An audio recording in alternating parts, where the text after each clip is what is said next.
Hello प्यारे बच्चों, कैसे हैं आप सब लोग। उम्मीद करता हूँ अच्छे होंगे, खूब अच्छे से पढ़ रहे होंगे। अब देखिए, इसी श्रृंखला में जो हमारा चल रहा था प्रश्नावली 3.1 के हम लोग प्रश्नों को हल कर रहे थे, जिसमें आज की श्रृंखला का हमारा जो अगला प्रश्न है वो प्रश्न संख्या ये है 5। ये क्या लिखा है प्रश्न संख्या 5, एक बार आप लोग ध्यान से देख लीजिए, फिर हम लोग इसके आगे बढ़ते हैं तो समझाते हैं। इसमें 5 में लिखा है एक आयताकार बाग जिसकी लंबाई चौड़ाई से 4 मीटर अधिक है।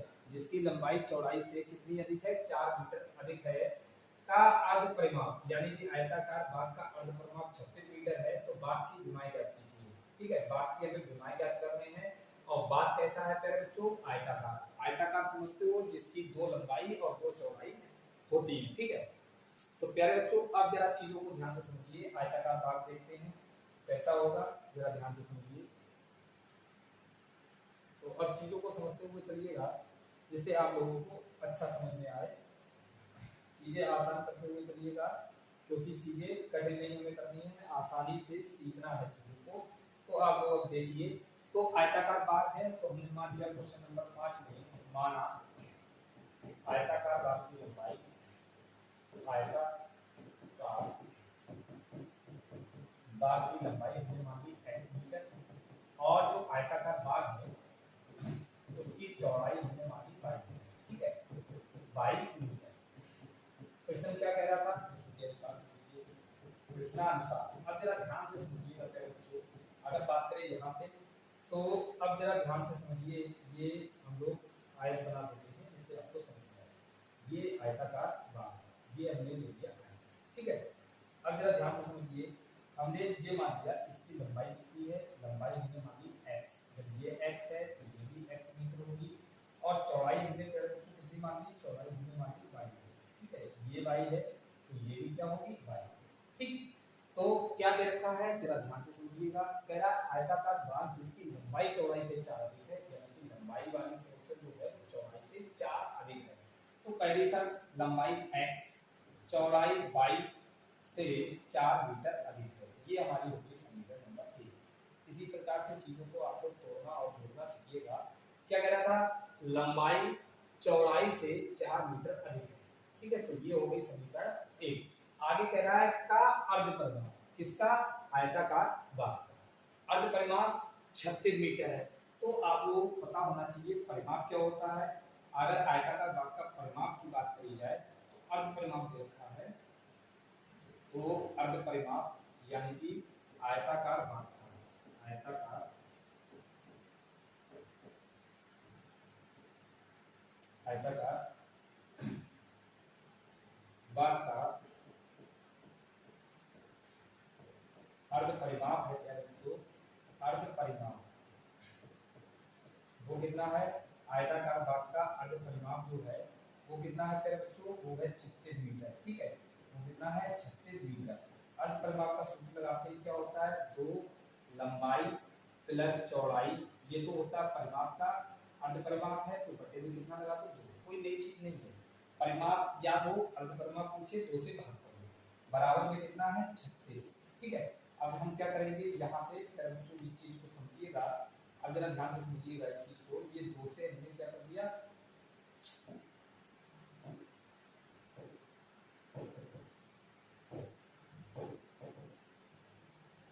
2 से हमने क्या कर दिया? 2 से हमने काट दिया। ठीक है, ये हो गया 2 से।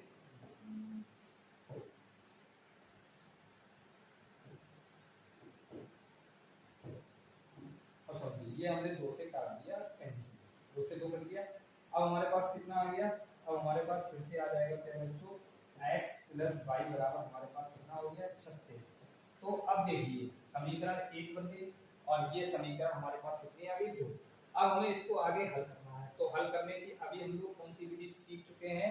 दो चर वाले रैखिक समीकरण युग्म को हल करने की अभी केवल और केवल हम लोग विधि पढ़ चुके हैं, वो है ग्राफीय विधि, जिसको ज्यामितीय विधि भी कहते हैं। अब ग्राफीय विधि के द्वारा हम इसको कैसे हल करेंगे, तो फिर देखिए कॉन्सेप्ट आपको इससे पीछे वाले लेक्चर में बता रखा है। सबसे पहले समीकरण 1 को हल करेंगे।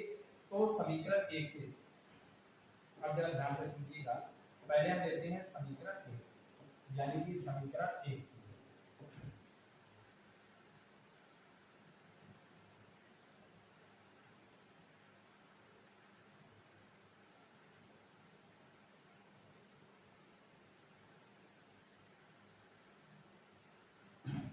समीकरण 1 से देखिए x बराबर कितना आएगा हमारा y प्लस 4। अब यहाँ पे दो मान रखिए, कम से कम दो मान, ठीक है, y के दो मान रखिए LHS RHS में। हमारे पास क्या है, RHS में y है, LHS में x है, तो इस y के कम से कम हम लोग दो मान रखते हैं। तो यहाँ पे है x और y की जगह पे पहले 0 रखिए, तो x की जगह पे मिलेगा 0 प्लस 4 4। अब y की जगह पे कितना रखेंगे, अब y की जगह पे हम रखेंगे -4, -4 हमने रखा, तो -4 प्लस 4 मिलकर कितना हो गया, x का मान 0। ठीक है, तो वैल्यू आपको पुट करनी है। कोशिश यही कीजिए, सबसे पहले जो भी RHS में है उसकी वैल्यू 0 करिए, फिर कोशिश ये कीजिए RHS वाले की मदद से LHS में जो भी चर है इसको 0 बनाने का प्रयास करिए। ठीक है, फिर से समझिए, सबसे पहले LHS में जो भी चर है, ये LHS साइड में जो भी चर है, जैसे यहाँ पे कितना है RHS में, RHS में RHS ये होती है राइट हैंड साइड, ये होती है हमारे पास लेफ्ट हैंड साइड। सबसे पहले कोशिश ये करिए RHS में जो भी चर है उसमें 0 रखिए। 0 रखने के बाद LHS वाला चर आ जाएगा, कितना आएगा 4। जैसे यहाँ पे y की जगह पे हमने रखा 0 प्लस 4 और इधर कितना था x, तो इस हिसाब से x का मान जो आ गया वो कितना आ गया 4। फिर ये कोशिश करिए कि RHS में जो भी चर है उसका इतना मान रखा जाए कि LHS वाले चर का मान 0 के बराबर आ जाए। ये कोशिश करिए तो आपका बहुत ही सटीक, यूनिक, बहुत ही अच्छा ग्राफ बिल्कुल सटीक आएगा, जिससे आपकी गलती होने के चांसेस कम रहेंगे। ठीक है, ये कॉन्सेप्ट आप अपने माइंड में रखिएगा। अब अगर इसके आगे की बात करें तो इसके आगे समझते हैं चीजों को।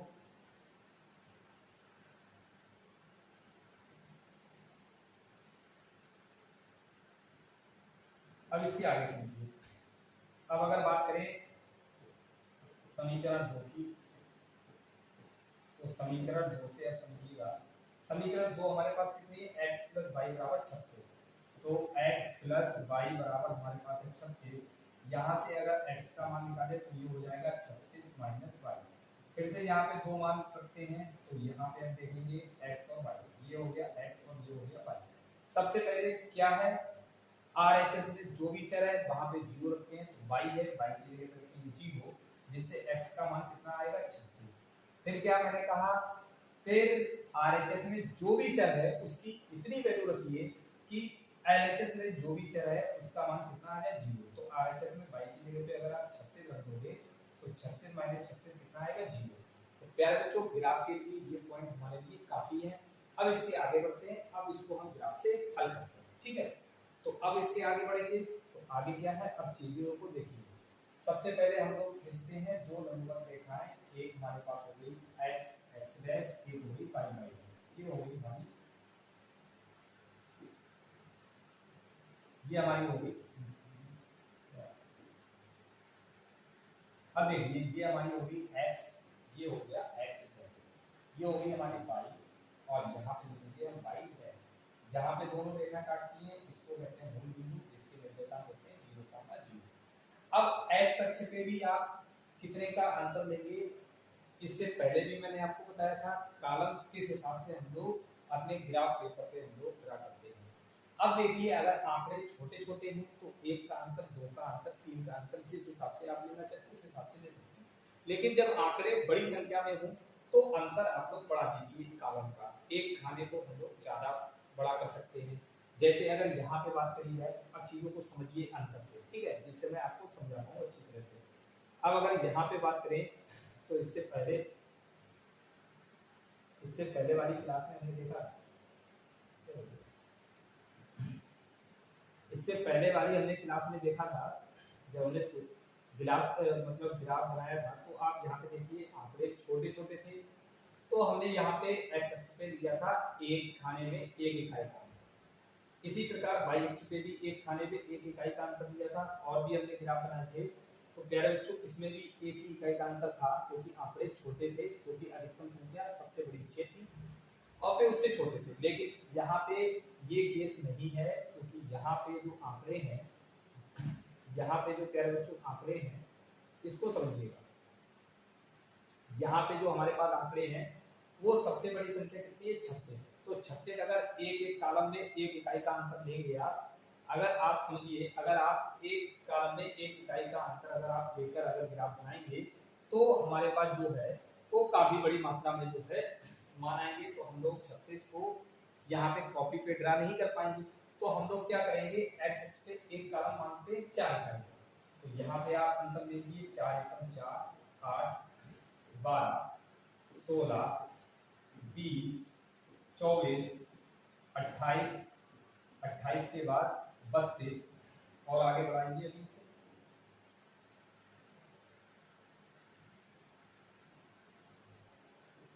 28 के बाद 32, 32 के बाद 36, 36 के बाद कितना 40, बस 36 मैक्सिमम है, हमने बना दिया 40 तक, कोई भी। इधर देखिए -4, -8, -12, तो निगेटिव में अगर हमने नहीं लिए हैं तो ज़्यादा बनाने की जरूरत नहीं है। इधर भी -4, -8, -12 और -16, ठीक है। जबकि ऊपर 4, फिर 8, फिर 12, फिर 16, फिर 20, फिर 24, फिर 28, इसी टाइप से हम लोग लेंगे चीजों को। अब देखिए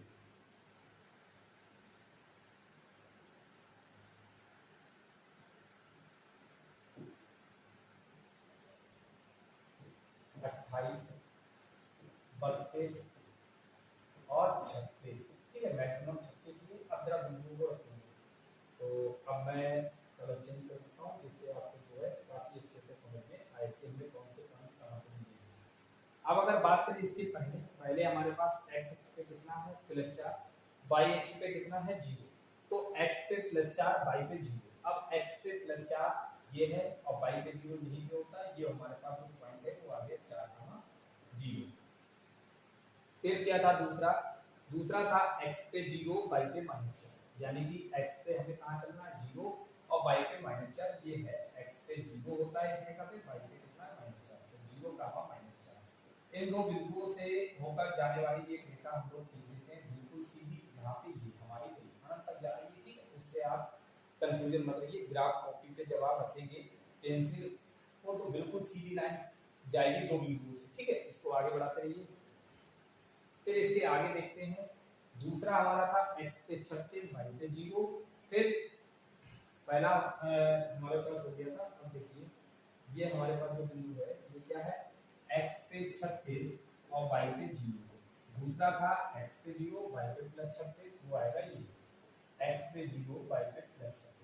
अब इन दो बिंदुओं को मिलाने वाली हम लोग रेखा खींच देते हैं, वो आएगी बिल्कुल ये, ठीक है।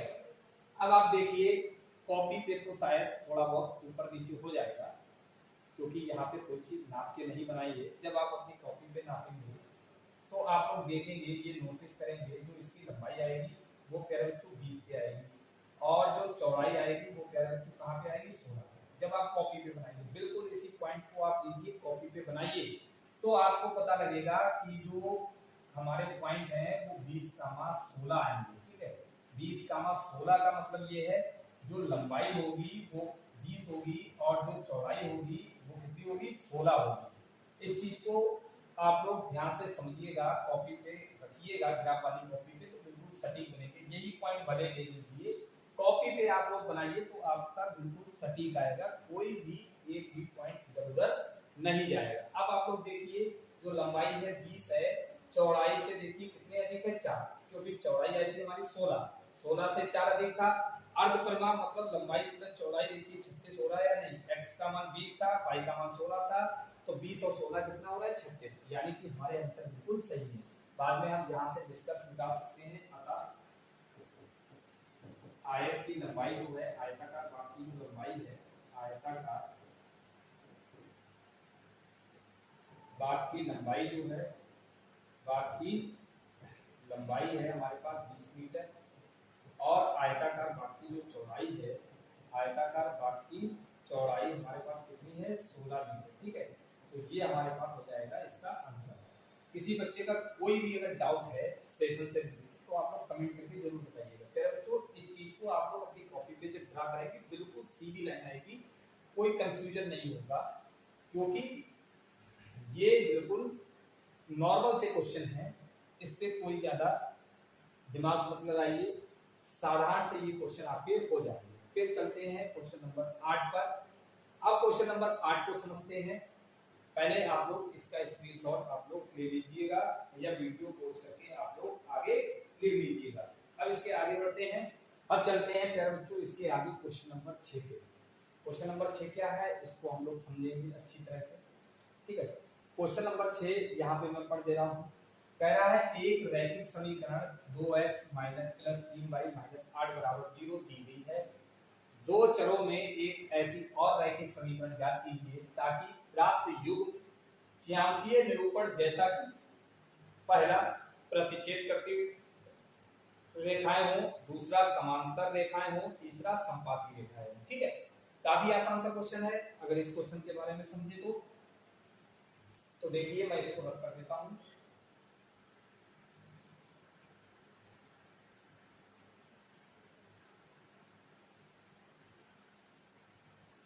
अब चलते हैं एक बार क्वेश्चन आपको दिखा देता हूं, उससे आप लोगों को अच्छा समझ में आए।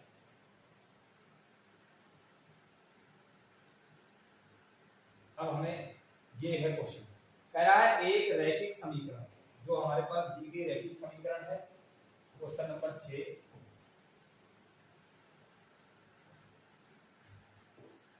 दी गई जो रैखिक समीकरण है, रैखिक समीकरण वो कितनी है तेरे बच्चों, 2x + 3y - 8 = 0।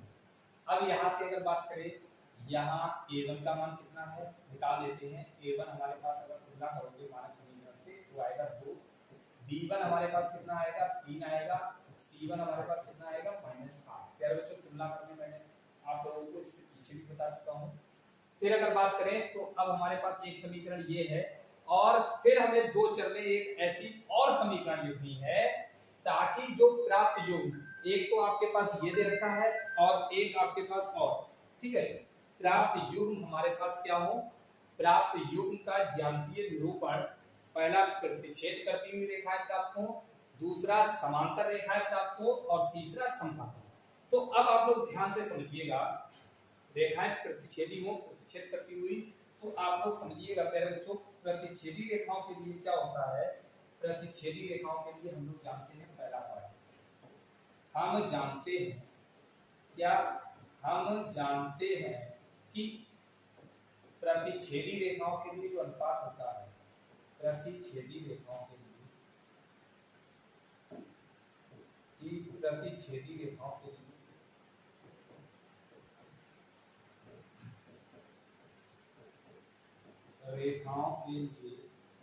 बात करें जो हमारे पास अनुपात होता है a1/a2 बराबर नहीं होता है b1/b2, ठीक है। तो प्रतिच्छेदी रेखाओं के लिए जो अनुपात होता है वो आपस में बराबर नहीं होता है। तो आपको एक ऐसा समीकरण और लिखना है जिससे ये अनुपात आपस में बराबर ना हो। जब अनुपात बराबर नहीं होगा तो रेखाएं कैसी होंगी, प्रतिच्छेदी। तो आप लोग देखिए, आप a2 का मान क्या ले लीजिए, a2 का मान मान लो हमने ले लिया, हमने a2 का मान मान लो 3 ले लिया, ठीक है। तो b2 का आप कुछ और ले लीजिए जिससे ये अनुपात 2/3 जो है ना हो पाए b1 और b2 का। मान लिया हमने b2 का 4 ले लिया, c2 का आप कोई और ले लो, 1 ले लो या कुछ भी ले लो, तब आपके पास जो समीकरण होगी, अतः समीकरण जो होगी या रेखा आपकी जो बनेगी रैखिक समीकरण दो चर में,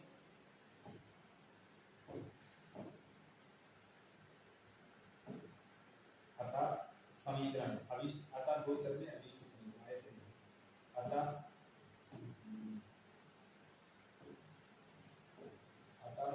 दो चर में अविष्ट समीकरण, अविष्ट समीकरण क्या हो जाएगी, समीकरण कौन सी हो जाएगी, ये हो जाएगी 3x + 4y और +1 = 0। कोई भी समीकरण ले सकते हो, ये लिख सकते हो, या बता दे रहा हूँ यहाँ पे आप कोई और वैल्यू रख लो, जैसे 4x रख लो, तो यहाँ पे अगर 2 और ये 4 अनुपात 1/2 का हो गया तो इसका अनुपात 1/2 ना होना चाहिए, तो यहाँ पे ये 3y ही लिख दो, जैसे 3/3 1 हो जाएगा, प्लस कुछ भी लिख दो, 8 कुछ भी लिख दो, ठीक है। कई समीकरण हम लोग लिख सकते हैं दो चर में जो इस समीकरण के साथ ऐसी रेखाएं बनेगी प्रतिच्छेदी, ठीक है। कुल मिला के पहले तो अनुपात बराबर नहीं आनी चाहिए। तो उम्मीद करता हूँ ये समझ में आ गया होगा पहला पार्ट। अब दूसरा हमें लिखना है समांतर रेखा, तो स्क्रीनशॉट आप लोग अपना लेते रहिए जिससे जो है कोई दिक्कत ना हो, जो कोई भी दिक्कत कोई भी समस्या आपकी ना हो पाए, तो स्क्रीनशॉट इसके लिए आप लोग अपना लेते रहिएगा। वीडियो अच्छी लगे तो आप लोग लाइक जरूर करते रहिएगा, क्योंकि आपका एक लाइक मेरे मोटिवेशन का काम करता है, जिससे मैं आपके लिए और अच्छे कॉन्सेप्ट अच्छी एनर्जी से जो है वीडियो बना पाऊँ।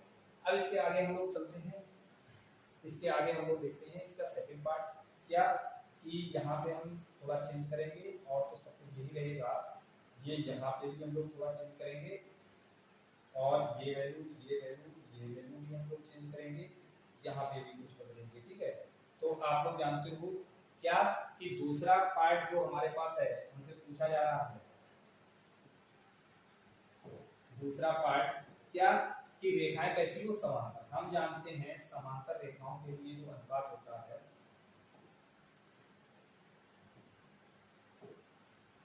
क्या समांतर रेखाओं के लिए जो अनुपात होता है, समांतर रेखाओं के लिए जो a1 बटा a2 का रेशियो आपस में बराबर होता है b1 बटा b2 के, लेकिन जो बराबर नहीं होता है c1 बटा c2 के लिए। तो आप इसी रेशियो में संख्या ले लीजिए, जैसे ये 2 है तो इसमें 4 ले लीजिए, रेशियो आएगा 1 बटा 2 का। 3 है तो यहाँ पे 6 ले लीजिए, फिर से 1 बटा 2 का आएगा, बराबर हो जाएगा। ये -8 है तो आप कुछ और ले लीजिए, 4 ले लीजिए, 3 ले लीजिए, 2 ले लीजिए, जो आपका मन करे, क्योंकि लास्ट वाला रेशियो बराबर नहीं होना चाहिए। अतः दो चर में अभिष्ट समीकरण, अतः दो चर में अभिष्ट समीकरण ऐसे लिख देना, ठीक है। चलो जो पीछे वाले में लिख देना, तो आपके पास क्या बनेगा 4x + 6y + 4 बराबर हमने कितना लिख दिया 0। कुछ और भी लिख सकते हो, पहले दोनों का रेशियो समान होना चाहिए, जैसे यहाँ पे 2 है तो यहाँ पे भी हम चलो लिख दें, हम यहाँ पे 2x लिख दें + 3y लिख दें और बराबर में हमने प्लस का 5 लिख दिया, कोई दिक्कत, ठीक है। यहाँ पे 5 लिख दिया, आप चाहे कोई भी लिखो, तो इन दोनों का रेशियो जो है वो इन दोनों के साथ आपस में बराबर आना चाहिए, a1 बटे a2 बराबर आना चाहिए b1 बटे b2 के, लेकिन बराबर नहीं आना चाहिए c1 बटे c2 के। यही इसका कॉन्सेप्ट है, उम्मीद करता हूँ समझ में आ रहा होगा, ठीक है। अब चलते हैं इसके आगे, जो हमारा लास्ट पार्ट है, इसमें हमें लिखना है इस रेखा के जो दी गई है इसके संपाती रेखा का समीकरण। तो फिर देखिए आप लोग, हम लोग क्या करने वाले हैं, संपाती रेखा के लिए अगर बात करें,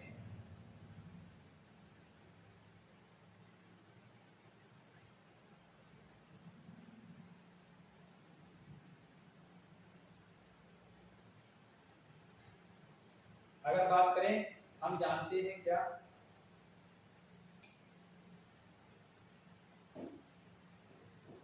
हम जानते हैं कि संपाती रेखाओं के लिए, यानी कि संपाती रेखाओं के लिए जो कॉन्सेप्ट होता है वो ये है कि अनुपात a1 बटे a2 बराबर होना चाहिए b1 बटे b2 के और बराबर होना चाहिए c1 बटे c2 के। तीनों अनुपात आपस में क्या होने चाहिए, बराबर, अर्थात सेम रेशियो ले लो। जैसे यहाँ पे 2 है तो ये 4 ले लो, 2 से गुणा कर दो प्रत्येक में, ये 3 है तो ये 6 ले लो, 8 है तो माइनस का 16 ले लो। एक निश्चित संख्या से गुणा कर दो, जो भी समीकरण है तो समझ लो निश्चित संख्या से गुणा करके आप लिख दो, चाहे 2 से गुणा करके लिख दो इसी को, चाहे 3 से गुणा करके लिख दो, चाहे 4 से गुणा करके लिख दो, लेकिन गुणा करो तो सब में करो, रेशियो क्या आएगा, सेम आएगा, यानी कि रेखाएं कैसी होगी, समपाती होंगी।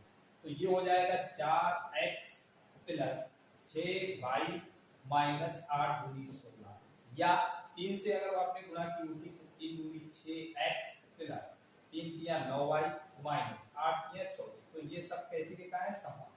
उम्मीद करता हूँ यहाँ पे भी आपको समझ में आया होगा। जब भी ना आए कमेंट करके बता दीजिएगा, जिससे मैं आपकी जो है कमेंट करके आपके लिए समाधान कर पाऊँ, ठीक है। अब चलते हैं इसके आगे, आपका जो है लास्ट क्वेश्चन है, इसको भी समझिएगा। तो मैं इसको रफ कर देता हूँ, स्क्रीनशॉट आपको अपना ले लीजिएगा, ठीक है।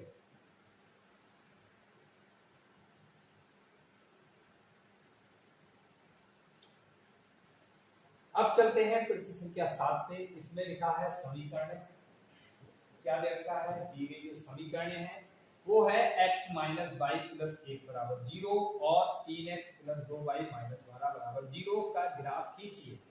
पहला क्वेश्चन यही है, सबसे पहले जो भी समीकरण है उनका हमें खींचना है ग्राफ, यानी कि दी गई समीकरण जो है वो हमारे पास निम्न है, दी गई समीकरण निम्न है। ठीक है, जो भी हमारे पास समीकरण है उनको हम लिखते हैं। पहली समीकरण है x - y + 1 बराबर हो गया 0, ये हो गया समीकरण नंबर 1। दूसरी जो समीकरण है वो है 3x + 2y - का 12 बराबर हो गया 0, ये हो गया समीकरण नंबर 2। तो जो भी समीकरण दी है उनका हमें खींचना है ग्राफ।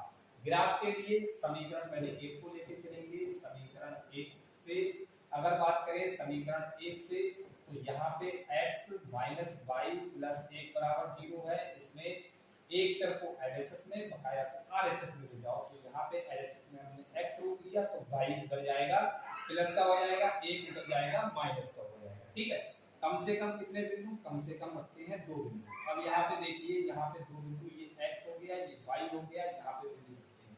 सबसे पहले y की जगह पे हमेशा, फिर याद रखिए ग्राफ के लिए ये होती है LHS साइड, ये होती है RHS साइड। सबसे पहले हम लोग RHS में पुट करते हैं चर की जगह पे 0। कभी मान के चलिए यहाँ पे हमने रख दिया 0, 0 - 1 यानी कि हो गया माइनस का 1। अब RHS में चर की वो वैल्यू पुट कीजिए जिससे LHS में लिखा हुआ चर 0 हो जाए। कोशिश ये करिए जिससे आपका ग्राफ बिल्कुल सटीक बन पाए।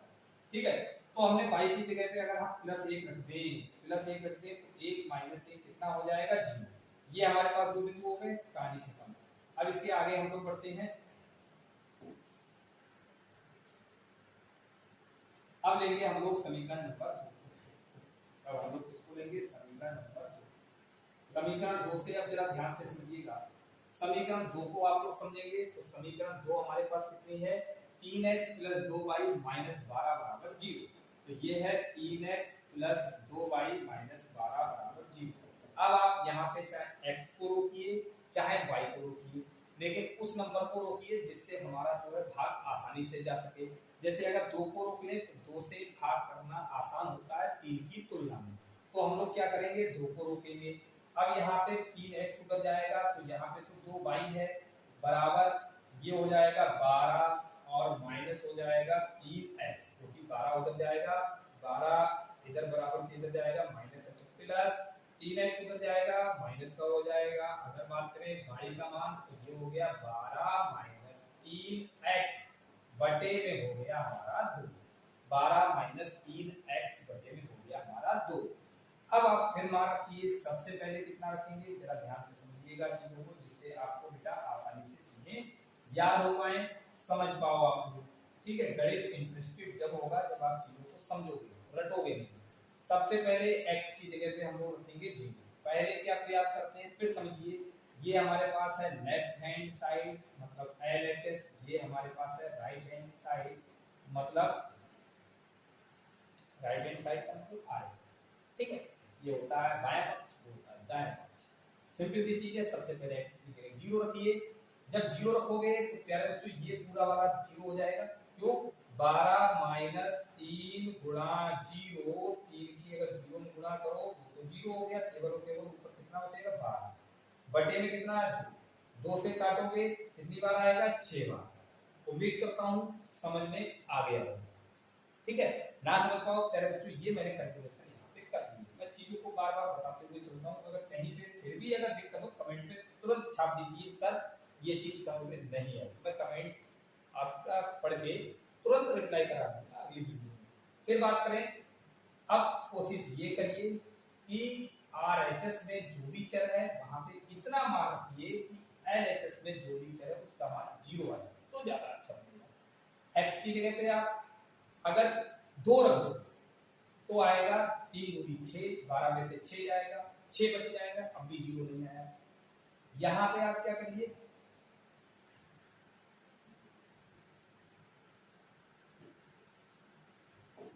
यहाँ पे आप क्या करिए 4 रख दीजिए। अगर x की जगह पे प्यारे बच्चों 4 रखोगे तो ये हो जाएगा 4 या 12, 12 में से जब 12 जाएगा 0 बचेगा, ऊपर 0 है, नीचे 2 से भागोगे कितना आएगा 0। अब इसको हम लोग ग्राफ पे ग्राफ करेंगे। ठीक है, क्योंकि अभी चीजें काफी रह गई है, समझिए। ग्राफ के लिए दो अक्षें हमने खींची, एक हो गई एक्स एक्स डैश, एक हो गई वाई वाई डैश। अब समझते हैं, अब देखिए दोनों रेखा यहाँ पे काटती है, उसको मूल बिंदु 0 का मान लीजिए। फिर से आप समझिए, इससे पहले भी हमने बताया था, फिर से बता दें, अगर यहाँ पे अंतर ज्यादा है तो एक्स अक्ष पे जो भी हम लोग खाने लेते हैं इकाइयां, वो बड़े गैप में लेते हैं। अगर अंतर कम है तो हम लोग जो भी अंतर लेते हैं वो बिल्कुल छोटा नॉर्मल लेते हैं। यहाँ पे देखिए सबसे बड़ी संख्या आपको दिखाई दे रही होगी 6, 6 से बड़ी तो नहीं है, तो हम लोग नॉर्मल अंतर लेते हैं एक्स अक्ष पे एक खाना एक इकाई का, यानी कि 1, फिर 2, फिर 3, फिर 4, फिर 5 और फिर 6। यहाँ पे -1, -2, -3, -4, -5, फिर -6। यहाँ पे 1, फिर 2, फिर 3, फिर 4, फिर 5, फिर 6। यहाँ पे -1, -2, -3, -4, -5। ऐसे ही आप कहाँ तक करते हैं, 6 तक खींचना है, देख लो प्लस कितनी बड़ी वैल्यू है उतने रखो, इतना ना किया करो। अब अगर बात करें x पे -1 है, y पे 0, तो x पे -1, y पे 0, x पे -1, y पे 0। अब आप समझिए x पे -1 कहाँ है, -1 ये है, और y पे 0 इसी रेखा पे होता है। फिर देखिए दूसरा पॉइंट क्या है, x पे 0, y पे +1, x पे 0, y पे +1, x पे 0 होता है इस रेखा पे, y पे +1 है ये, तो ये हो जाएगा 0, 1। अब इन दो बिंदुओं से होकर जाने वाली रेखा को बड़ी कर दो, खूब बड़ा बड़ा बड़ा, ये आ गया, ठीक है, ये हमारी रेखा हो गई। फिर इसी आगे बढ़ते हैं। अब x पे 0, y पे +6, x पे 0, y पे +6, यानी कि x पे 0 कहाँ पे है, y पे +6 ये है, ये है। इसको हम थोड़ा और रंग से दिखा देते हैं क्योंकि हमारे पास इस समय रंगों की कमी नहीं है। तो ये x पे 0, y पे +6, आपको अच्छा समझ में इसलिए रंग देते हैं, ठीक है। अब क्या है, इसके आगे x पे 4, y पे 0, x पे +4, y पे 0, x पे +4, y पे 0, x पे +4 ये है और y पे 0 होता है x अक्ष पे। इन दो बिंदुओं को मिलाएंगे, एक रेखा हम खींच जाएंगे, तो ये हमारी होगी रेखा, ठीक, ओके। अब यहाँ पे काट रहे हैं एक दूसरे को ये दोनों बिंदु, देखिए किस सीध में काट रहे हैं, तो यहाँ पे आप देखिए ये 2 है भाई, यहाँ पे आप देखिए ये 3 है भाई, यानी कि इस बिंदु का नाम हो गया 2, 3 भाई, ये 2, 3 हो गया आपका बिंदु, ठीक है। अब आगे बढ़ते हैं, आगे इसने क्या कहा समझिए, ग्राफ खींच गया, ग्राफ खींच गया, इस रेखा का भी तो नाम देना है कि कौन सी रेखा किसकी है। पहले देखिए पहली रेखा थी x - y + 1 = 0, यानी कि ये हमारे पास जो रेखा थी x - y + 1 = 0 थी। दूसरी रेखा क्या थी, इसका भी नाम लिख दीजिए 3x + 2y - 12, 3x + 2y - 12, 3x + 2y - 12, यानी कि ये हो गया 3x + 2y - 12। चलो कोई दिक्कत नहीं, भाई अभी क्वेश्चन क्या कह रहा था, अभी कंप्लीट नहीं हुआ, कह रहा था ग्राफ खींचिए, फिर कह रहा x अक्ष, देखो इसमें लिख दिया इन्हें x अक्ष, और इन रेखाओं से बने त्रिभुज के शीर्षों के निर्देशांक ज्ञात कीजिए। तो x अक्ष और रेखाओं से बने त्रिभुज के शीर्षों के निर्देशांक ज्ञात कीजिए। x अक्ष कौन सी है, x अक्ष है ये x x डैश है x अक्ष, x अक्ष और जो रेखाएं हैं ये और ये, इनके द्वारा बने त्रिभुज के शीर्षों के निर्देशांक कौन कौन से शीर्ष हैं, तो x अक्ष हो गई हमारी, ये मैं लिख देता हूं डार्क लाल पेन से जिससे आपको समझ में आए, ये है x अक्ष, अरे भाई लाल हो जा, ये है x अक्ष और ये है रेखाएं, तो x अक्ष और रेखाओं से बने त्रिभुज, ये बन गया त्रिभुज। तो बाद में क्या लिखेंगे, x अक्ष और रेखाओं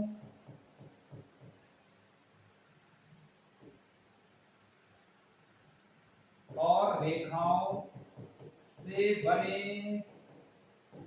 त्रिभुज के शीर्षों के निर्देशांक, त्रिभुज के शीर्षों के निर्देशांक हैं, शीर्षों के निर्देशांक क्या हैं? तो त्रिभुज से बने शीर्षों के निर्देशांक हैं बाबूजी, एक तो -1, क्योंकि ये है ये शीर्ष है, तो -1, दूसरा कामा ये है ये 2, 3, फिर तीसरा बाबूजी कितना है 4, 0 है, 4, 0 है। ठीक है, ये चित्र हमने बढ़िया रखे बना। ठीक, अभी कुछ और रह गया क्या? अभी कुछ और है, इसको भी समझेंगे।